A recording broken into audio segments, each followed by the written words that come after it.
So I'm just going to demonstrate a little tree crown painting. So this is a great way of just getting familiar with your colours and maybe understanding a little bit on how you can mix your acrylic whilst you work, both on your palette and on the canvas.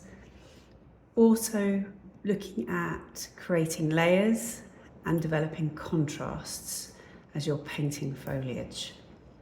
So what I'm going to start to do is I'm going to use a pastel pencil. So this is a Faber-Castell Pitt pastel pencil in white. And I'm going to just sketch a very loose shape, which is going to be the sky. So imagine that we're looking up through the tops of the trees. So that's going to be my sky. I'm going to have another little patch here as well. And then I'm going to think about where the densest part of my green is going to be. So the darkest areas, so where we've got quite a lot of leaves collected together. So a little bit there, and I might just put dark to remind me, and maybe a touch up here. A little bit random, but keeping it away from the light and taking it off into the edges. Now this is just the start of a sketch. It doesn't have to be followed, and certainly as I start painting, I'll develop it as I go. Okay, so then to the colours. So I'm going to use titanium white and manganese blue hue for the sky. Then an old favourite, Jenkins green, is going to be my key green. I'm going to develop that green into yellow and lighter greens using the Hansa yellow and the India yellow. So the India yellow is a warmer yellow, and it's going to make those greens a little bit more muted. And then finally, I'm going to pop a tiny weeny bit of orange in there as well to really bring out the autumn leaves. So what I'm going to start off with, using my favourite brush, a Silver Silk, a size 8. I'm going to start off by putting a little bit of white and blue on my brush and painting a little bit of the sky. I'm going to take the sky over the edge of my sketch, and then with a quick wipe, I'm then going to feather in a little bit of the green. And then keep working, adding a little bit of yellow, a little bit of green, keeping going back to my palette. Let's try a bit of white in there, make it really nice and pale. I'm going back to the blue. Now my sky, because I've got all these different colours on my brush, is going to start looking a little bit green, but that's okay because I can go back later. You'll also notice that the paint is drying quite quickly, and that's because it's on paper. Can you see a little bit of yellow, a little bit of white, keeping it fairly pale, going around the edge of the sky. Just going to clean my brush again, pick up some sky colour, and then blend the edge of that green into the sky. Keep going along the edge. Let's just paint the sky a little bit over, and let's lay in some yellow, a little bit of green. Let's try a little touch of this Indian yellow and the normal yellow and a little bit of Indian yellow. Now, can you see that the paint is beginning to dry, which means I can start to work another layer over the top of it. So I'm just mixing a little bit of white with the yellow to really bring out some brights. And because I use the Indian yellow, let's bring a little bit of that in as well. I'm going to go back to the green. Remember, this is a nice dark green area, so let's really get some green on here. And then as I start to come towards the area that I've sketched for sun, I'm making it lighter again, using my yellows, a little bit of the white. Let's just wipe my brush clean. And then let's put in a little bit of blue. So I'm going to get some contrast here, look, because this is dried. That's okay, because I can go back and change it, alter it. We'll take advantage of it later. So this is really trying to think about wet in wet. So as your paint goes on wet, you can mix in other colours, or when it goes in wet on dry, as I'm going to do here, then you get strong contrasts because it's not going to blend in with the colour. And all this is just a combination of those two ideas. So let's put a little bit of sky on, overlapping the edge, tiny wee bit of green, push that into the wet blue, and then maybe push a little bit of yellow in, maybe that orangey yellow, maybe a bit more orangey yellow, maybe a little bit more of the green. Putting my brush in lots of different directions. And then that's going to be already dry. So I'm just mixing up a little bit of a light yellow, and I can just go over the tops of those. It's a little bit bright for me, so I'm just going to get a little bit of the dark green just to soften the bottoms, seat the colours in there. When in doubt, go back to the sky. So I've picked up white and blue on my brush, and then let's go back in. So that's dry, so I'm going to get heavy contrast again. But if we work quickly on this edge, so again I'm painting the sky over the edge, then the yellow into that wet sky, the green into the yellow, a little bit more green maybe a different yellow. Let's put a little bit of white in there to really get that yellow singing. Great. Trying to vary my colour as much as possible so I don't end up with just one colour over everything. Let's go back to the sky. It's almost dry, but it just mixes in a little bit. Let's go around this edge. Let's keep that nice and wet and just repeat with that yellow. Oh, look at that colour. And maybe, let's try, we haven't done that yet, a little bit of orange in there. Okay, it's beginning to dry a bit, so I'm just going to add a little bit of white. And be instinctual. Just don't overthink it too much. Don't worry too much about the colour. Think more about, do I want to get lighter or darker? And am I using my greens, so i.e. your yellows, your greens, or am I painting sky, so using the blues? And just be nice and random. We're not copying a photo, we're just being expressive. So having sort of gone all around the sky, I'm just going to ignore that bit for the moment, it's not important. I'm just going to go down here. Obviously this is completely dry, so I'm just going to use the same colour up against it, so then the contrast will be low. But if I get that wet, then I can start building in white, Indian yellow, and I can start to make this area lighter if I want to. Now, approaching another little bit of sky here, so I'm overlapping the green this time into the sky, just giving my brush a bit of a clean, and then going in with the blue. Again, varying my brush stroke. Sometimes I'm going backwards and forwards. Sometimes I'm just tapping it in. A backwards and forwards stroke is going to be more conducive to colour mixing, because you're pushing the paint in and mixing it, much as you might mix it on the palette. If you're mixing two colours on the palette, you're going to go backwards and forwards with your brush, or maybe wiggling it around a bit. It's the same thing. Okay, let's get a little bit of a variety of colour in there.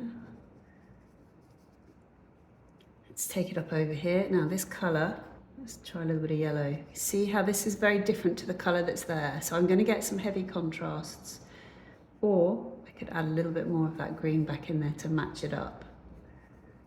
Doesn't really matter. I'm just having a bit of a play. Let's keep going around here. Let's add a little bit more yellow. Probably put too much white on there. Let's just knock it back with a bit more yellow. Oh, it's gone a little bit scary. Let's put a little bit of green in there, but we can just go with it. And let's take it up a bit. When in doubt, I'm just putting my green on, and then I'm working through yellows, whites. And let's get some really strong yellow, and maybe put a tiny wee bit of orange through there. Oh, look at that. Now I'm just going to go back now and do a nice little easy bit, which is fill in this little blue hole. And maybe let's just put it on fast forward.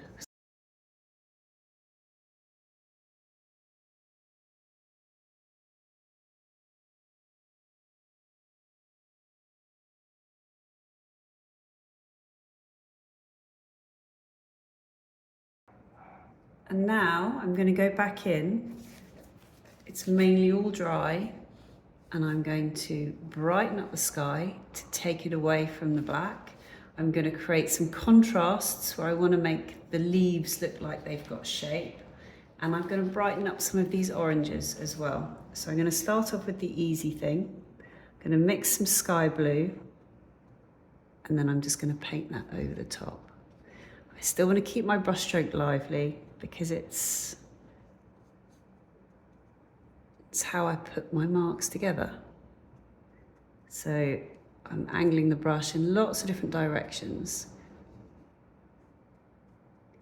Now the fun bit for me starts to come as I get closer to the foliage. Now look how much brighter the sky is now with this second layer. And look how I can just use the corners of my brush to just break the sky into the foliage, to create the illusion of little leaves coming across into the sky. So this is negative space. It's just... So remember where the blue was mixing with the green and giving us not a blue sky? Well, actually I'm leaving some of that to remain as the illusion of a sort of fuzz of foliage around the tree. And sometimes I'm going right into the foliage, like here, and maybe even looking at some of the shapes in between the marks to create little breaks and glints of light coming through the foliage.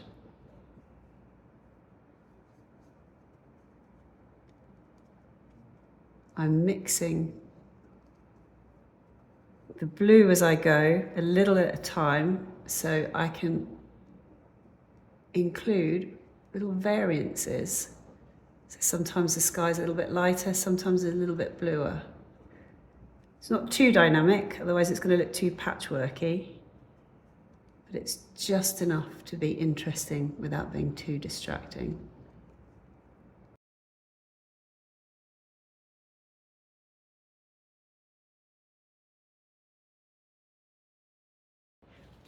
So what we have to be careful about here is that the sky can look like it's been painted on top of the foliage, because guess what? It's been painted on top of the foliage. So now I'm going to paint some foliage in around it, but also use this opportunity to bring some more light into the foliage. So I'm mixing going to start here. So I'm going to mix a yellowy green. So something that's close to that colour, but a little bit brighter perhaps. And you see how just a few marks will pop that out. Now it gets darker here, so I'm just going to mix a slightly darker green. And maybe just pop a few marks. I think I can afford to go a little lighter just there. And maybe take a couple of marks into the sky. Quite like that, but I want that even lighter. And now I've gone even lighter, we can probably layer up another couple of marks on those little yellow bits. To really bring out the dimension. Okay, let's go over here. So this is sort of an orangey colour. So I'm going to pick up my orangey yellow and I'm going to mix it with a little bit of the Hansa yellow to make it more opaque. There we go. Okay, so I don't think that's orangey enough, so I'm going to mix a little bit of orange in. There we go, I love that. Okay, don't want to get too comfortable with one colour, so I'm just going to mix a little bit of the Indian yellow with some white. It gives you that sort of creamy orange. And maybe just take it into the dark a little bit. Don't want it to make it look too spotty. And then having done that, let's ramp it up a little bit lighter, using a bit of white and a bit of yellow, and maybe just create a few marks within that. So again, give it some more layers. So if you think the original layer was darker, then another layer got a little bit lighter, and then a few more dots of colour, lighter still. And look how it's really created this wonderful sense of depth. All of these dark greens are going off into the distance, and the light greens are coming out. Let's keep going with this.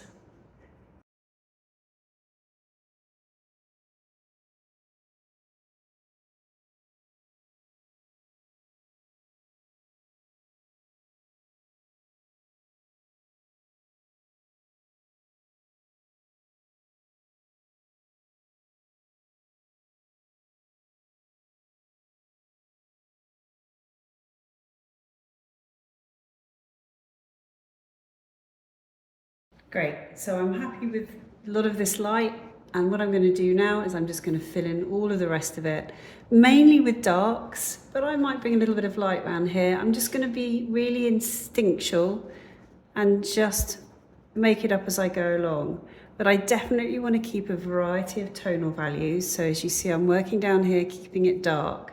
I'm using a little bit of the green and a tiny weeny bit of the yellow. So there is still a bit of movement in there.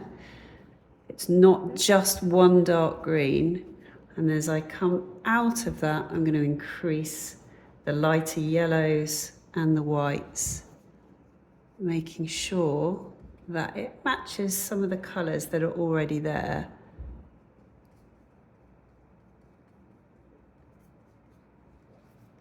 And then having done that, I can go back in, create a few marks on top.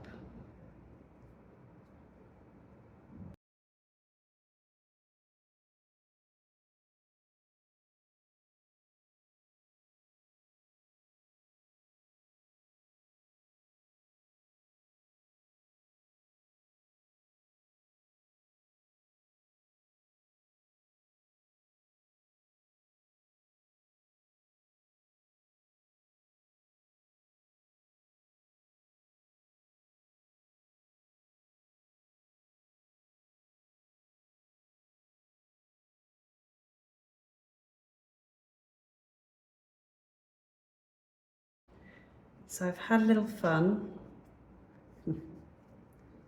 So that's everything covered. And you can see I've brought in a little bit more sky and, just played with colour, kept lots of areas dark.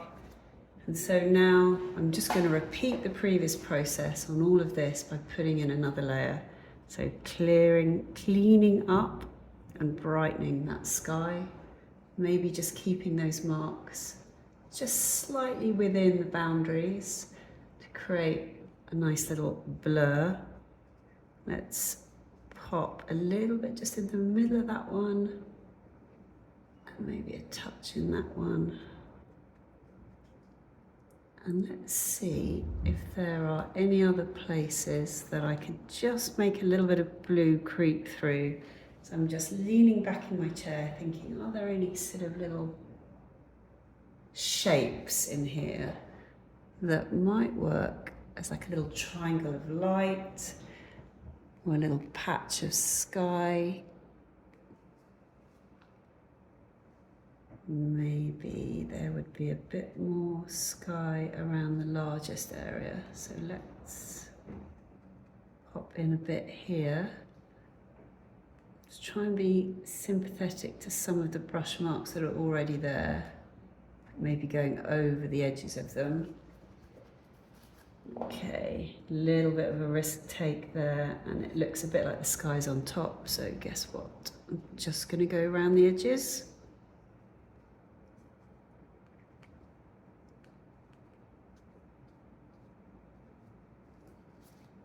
And then let's ramp up some lights across the painting. A little bit there, I think, just to soften the impact of that blue. And then I'm leaning back in my chair just to give myself a bit of distance and thinking, where can I go next?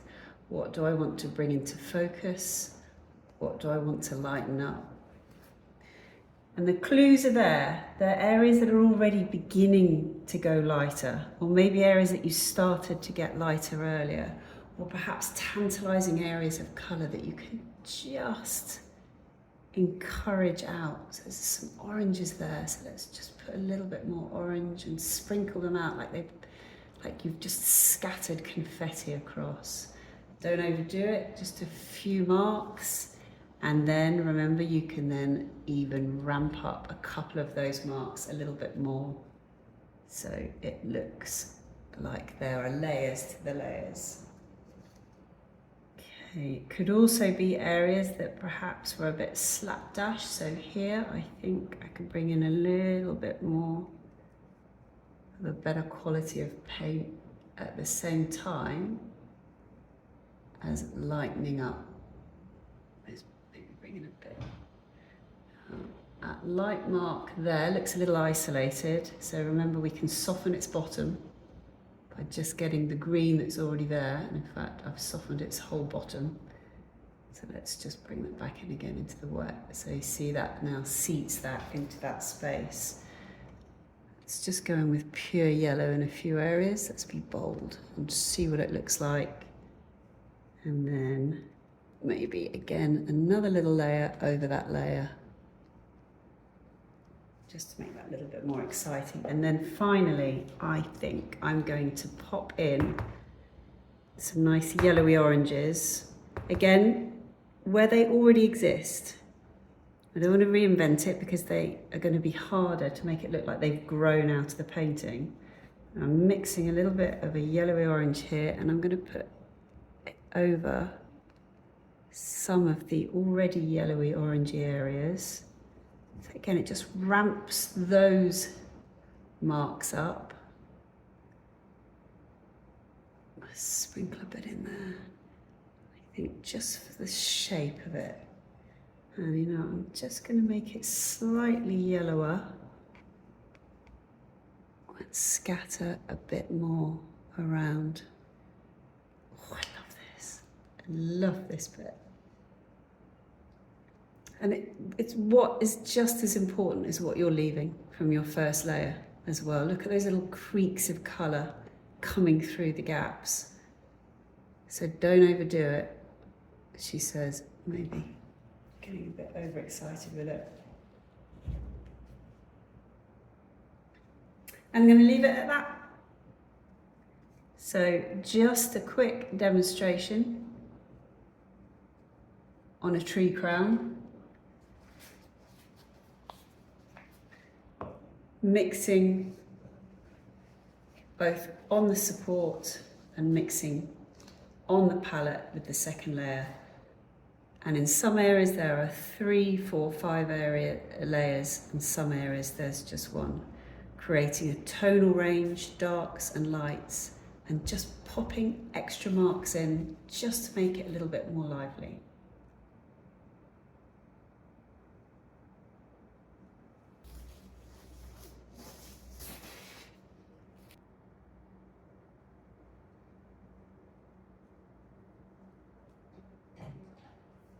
Might be slightly cheap paper and cheap tape.